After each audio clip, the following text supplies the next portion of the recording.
Et maintenant, on va se concentrer sur le sujet du vote en Assemblée générale et des résolutions. Donc, si vous êtes actionnaire d'une société cotée en bourse, l'Assemblée générale, c'est vraiment le moment privilégié pour vous informer sur la situation de la société, pour vous exprimer sur sa gestion. Et donc, en tant qu'actionnaire, vous disposez d'un droit de vote en Assemblée générale. Votre choix de vote est important, il a un impact sur l'avenir de l'entreprise dont vous êtes actionnaire. Et les projets de décision qui sont soumis à votre vote en Assemblée générale sont appelés des projets de résolution. Et donc, pour exercer votre vote en toute connaissance de cause, vous devez prendre connaissance de ces projets de résolution avant la tenue de l'Assemblée générale. Alors, ces projets de résolution sont des textes juridiques qui sont écrits selon des normes et un vocabulaire spécifique. Et donc, ils peuvent parfois vous apparaître comme étant difficiles à comprendre. Et donc, on va vous donner quelques clés de lecture pour mieux les comprendre et puis pour savoir aussi où trouver l'information pour vous faire votre propre idée. Et donc, avant de vous décider de voter pour ou contre une résolution, puisqu'à chaque fois, on va vous demander si vous êtes pour ou si vous êtes contre, vous devez en comprendre le contexte et l'impact. Et ces projets de résolution ne vont pas forcément donc vous donner toutes les informations nécessaires à cette analyse, comme je l'ai déjà indiqué. Le vote en Assemblée générale, c'est quelque chose aussi qui se prépare en amont. Donc, n'hésitez pas à préparer votre vote bien avant l'Assemblée générale, tout d'abord en vous tenant régulièrement informé sur l'actualité de l'entreprise et sur son secteur d'activité. Donc, vous avez plusieurs sources d'informations. Tout d'abord, vous allez trouver sur le site internet de la société cotée ses communiqués de presse, son document d'enregistrement universel et ses rapports financiers annuels et semestriels. Il y a aussi souvent des espaces qui vous sont dédiés en tant qu'actionnaire individuel où vous pourrez trouver d'autres informations en complément. Vous pouvez ensuite aller lire également les articles de presse qui sont publiés sur cette entreprise, mais aussi sur ses concurrents et sur son secteur d'activité. Et puis enfin, lorsqu'elles existent et qu'elles sont accessibles au grand public, les notes d'analyse financière vous éclaireront utilement. Alors, j'ai évoqué le document d'enregistrement universel dans les slides qui vont suivre sur les différentes résolutions. Vous verrez à chaque fois en haut de chaque slide à droite, on vous indiquera pour chaque résolution les rubriques à consulter puisque c'est un document qui est normé avec toujours les mêmes rubriques sur les mêmes sujets et donc avec une codification avec des chiffres. Alors, une fois que vous êtes arrivé à la période donc, du vote en Assemblée générale, que vous allez reçu un certain nombre de documents, c'est important donc d'étudier vraiment chaque résolution et de bien les lire et de comprendre ces résolutions ainsi que leur contexte et leur impact. Donc, vous allez d'abord vous appuyer sur le document de présentation des résolutions que la société a publié, qu'elle vous a en général envoyé. C'est un document qui est souvent appelé avis ou brochure de convocation. Donc, référez-vous aussi aux documents qu'on va vous indiquer après pour chaque type de résolution que Marine va vous présenter. Si après que vous ayez pris connaissance de ces documents, vous manquez toujours d'informations pour décider du sens de votre vote, vous pouvez aussi interroger la société de plusieurs manières. Tout d'abord, vous pouvez l'interroger de façon informelle en vous adressant par exemple à son service de relations actionnaires quand elle en dispose d'un et notamment quand vous avez un espace Internet qui vous est dédié. Vous pouvez aussi l'interroger de façon plus formelle en adressant une question écrite avant l'Assemblée générale ou également à l'oral pendant l'Assemblée générale avant le vote. Sachez que vous avez le droit de poser toutes les questions nécessaires pour éclairer votre vote. Et puis, c'est important donc de s'interroger sur les impacts des résolutions pour l'entreprise. Donc, essayez d'en juger les conséquences sur la stratégie de l'entreprise, sa rentabilité financière, sa gouvernance, son cours de bourse, ses parties prenantes, les parties prenantes au sens large, ses salariés, ses actionnaires, ses fournisseurs, ses clients, etc.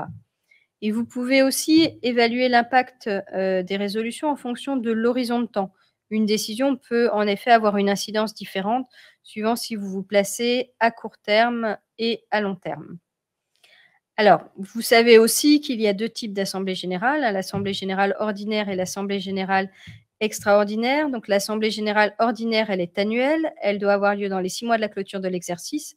Son objectif principal, c'est l'approbation des comptes de l'exercice et des comptes consolidés le cas échéant, et aussi l'affectation du résultat et le montant du dividende. Et puis, il y a donc un certain nombre de résolutions qui vont être soumises au vote des actionnaires. Donc, Marine va vous détailler les différentes résolutions. Et puis, il y a également l'Assemblée générale extraordinaire qui a lieu quand les actionnaires sont appelés à voter des résolutions particulières relatives à la modification du capital ou des statuts de la société. Nous l'aborderons rapidement en fin de réunion, mais on va vraiment se concentrer aujourd'hui sur les résolutions les plus fréquemment présentées en Assemblée générale ordinaire. Et je vais donc passer la parole à Marine.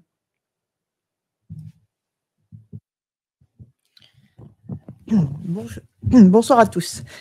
Donc, je vais vous présenter les principales résolutions qui sont présentées à l'Assemblée générale annuelle, donc, comme le disait Florence, dans les 6 mois de la clôture. Donc, la première résolution, c'est celle sur l'approbation des comptes. L'Assemblée générale délibère et statue sur les comptes. Donc, ce sont soit les comptes annuels, les comptes sociaux, soit les comptes consolidés lorsque la société a des filiales. L'objectif de cette résolution, c'est d'approuver les comptes et donc de ne pas avoir d'objection à formuler à leurs propos. Alors, la question, c'est bon, comment est-ce que je peux apprécier, quels éléments d'information sont disponibles pour apprécier les comptes? Déjà, en fait, il y a le rapport des commissaires aux comptes qui permet d'apprécier la qualité des états financiers. Il peut y avoir des observations ou des réserves sur les comptes. Et dans ce cas-là, ces observations ou réserves sont expliquées dans le rapport des commissaires aux comptes et ils expliquent pourquoi, en fait, ils ont des observations. Donc ça, c'est important à regarder cet élément d'information. L'autre élément d'information, c'est la qualité des procédures de contrôle interne mises en œuvre par la société pour élaborer ses comptes. Donc là aussi, vous trouvez de l'information dans le rapport annuel et le rapport des commissaires aux comptes. Je vous signale que dans chaque slide, on a mis en fait en haut la rubrique du rapport annuel ou du document d'enregistrement universel qui précise l'information sur ce sujet. Donc là, en fait, il s'agit de la rubrique 18.3 du document d'enregistrement universel. Après, quand on approuve les comptes, l'important aussi, c'est de savoir si ces comptes ont été arrêtés dans des bonnes conditions et donc quelle est la qualité de la gouvernance. Les sociétés qui sont cotées se réfèrent à un code de gouvernance et elle explique en quoi elle se conforme à ce code de gouvernance. Par exemple, y a-t-il un comité d'audit? Quel est le rôle de ce comité d'audit? Quelle est la composition du comité d'audit? Il y a plein d'informations qui sont données dans le document d'enregistrement universel, en fait, sur la gouvernance de la société et sur la façon dont elle est organisée dans le cadre de l'approbation des comptes. Donc, en synthèse, pour vous forger une opinion, il y a le rapport des commissaires aux comptes et le rapport des gestions de la société. Après, la résolution suivante est souvent une résolution sur l'affectation du résultat. Donc là, en fait, on parle des comptes sociaux et de savoir si la société distribue ou pas des dividendes aux actionnaires. Donc pour ça, ce n'est pas du tout une obligation pour les sociétés. Elles peuvent tout à fait porter leurs résultats aux capitaux propres ou décider de les distribuer sous forme de dividendes. Pour pouvoir distribuer un dividende, il faut ensuite que la société ait un bénéfice distribuable.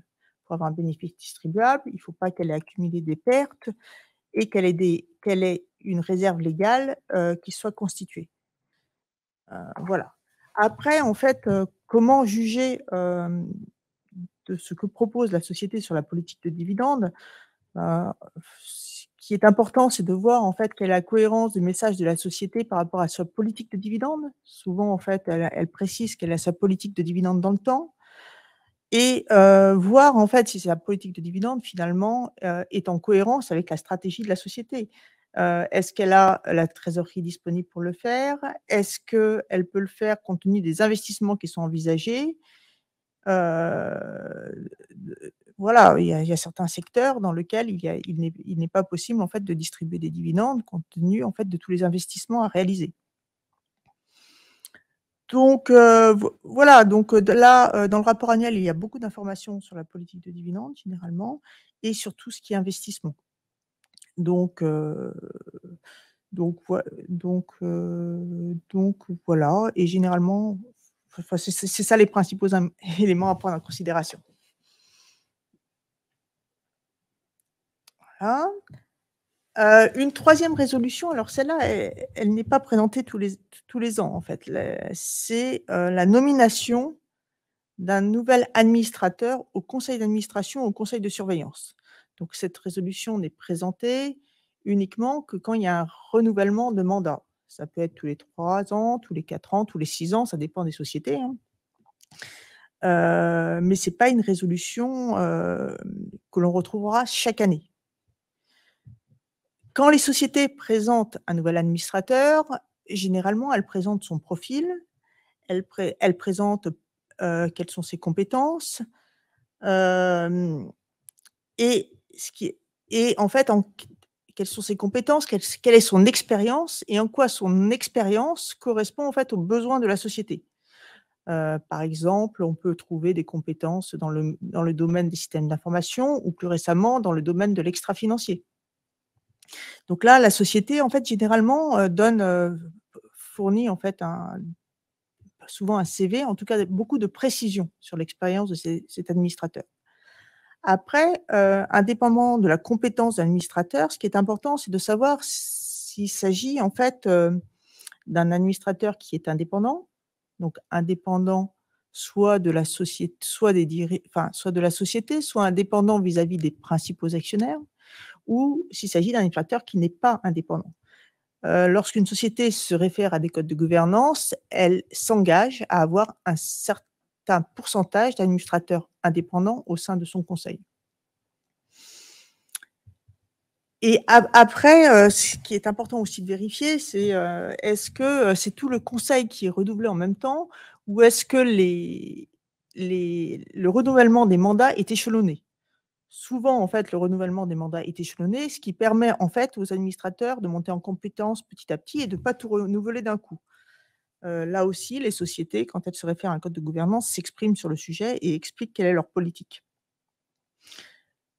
Donc en fait, voilà, vous avez beaucoup d'informations qui vous permettent de juger de la compétence et de l'expérience du candidat.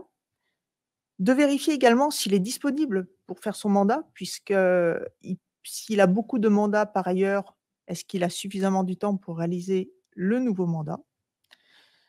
Et après, est-ce que c'est un administrateur qui, lorsqu'il a déjà été, nommé par le passé, est-ce qu'il était assidu? Depuis quelques années, les sociétés donnent beaucoup d'informations sur le taux d'assiduité, donc de présence des administrateurs aux séances non seulement du conseil d'administration, mais également aux séances des différents comités auxquels il assiste. C'est des informations en fait qui sont très détaillées dans les rapports annuels et qui sont très utiles. Voilà à peu près les critères de choix et ce sur quoi vous êtes amené à vous prononcer. Alors, le sujet de la détermination de la rémunération sur le sujet de la rémunération des dirigeants. Là, on fait une présentation qui concerne essentiellement les sociétés dont les titres sont cotés sur un marché réglementé. Vous avez déjà entendu parler de ça, on l'appelle le vote sur la rémunération, autrement on l'appelle le Say-on-Pay. Qu'est-ce que c'est? Le Say-on-Pay, c'est d'abord en fait, demander à l'assemblée générale de se prononcer, sur la politique de rémunération des dirigeants. Donc par dirigeant, on parle du PDG, du directeur général, du président du conseil, et également en fait des administrateurs. Donc dans un premier temps, la société, le conseil d'administration présente la politique de rémunération qu'il sera amené, à mettre en œuvre pour l'exercice à venir. Et dans un deuxième temps, c'est-à-dire l'année d'après, le conseil explique quelle rémunération il a attribuée et comment il a rémunéré les dirigeants. Ce qui est important, c'est que vous compreniez l'impact du vote sur la politique de rémunération. Si les actionnaires votent contre la politique de rémunération, le conseil devra présenter une politique de rémunération révisée. Si les actionnaires votent contre la rémunération du dirigeant telle qu'elle a été attribuée et versée, si on parle des dirigeants comme le PDG et le DG, la rémunération individuelle ne pourra pas être versée. Donc l'impact est très fort. Donc voilà. Après, il y a beaucoup d'informations qui sont présentées dans les rapports annuels sur le sujet. Donc les sociétés présentent la rémunération annuelle, donc la rémunération fixe, la rémunération variable, les rémunérations long terme, les éventuelles indemnités de départ, les actions de performance. Voilà. En fait, il y a toute une information qui est donnée en fait sur le package de rémunération du dirigeant et ça permet en fait de se poser un certain nombre de questions. La première question, c'est est-ce que la rémunération versée est conforme à la politique de rémunération qui a déjà été votée? C'est la première question. Est-ce que on comprend l'évolution de la rémunération? Est-ce que la rémunération est en lien avec les performances? Est-ce qu'elle est assise sur des pratiques de marché? Les sociétés, en fait, donnent vraiment, compte tenu des enjeux du vote, les sociétés donnent énormément d'informations sur ces sujets-là et il y a souvent une dizaine de pages dans les rapports annuels sur ce sujet-là auxquels vous pouvez vous référer. Voilà pour la détermination de la rémunération des dirigeants mandataires sociaux.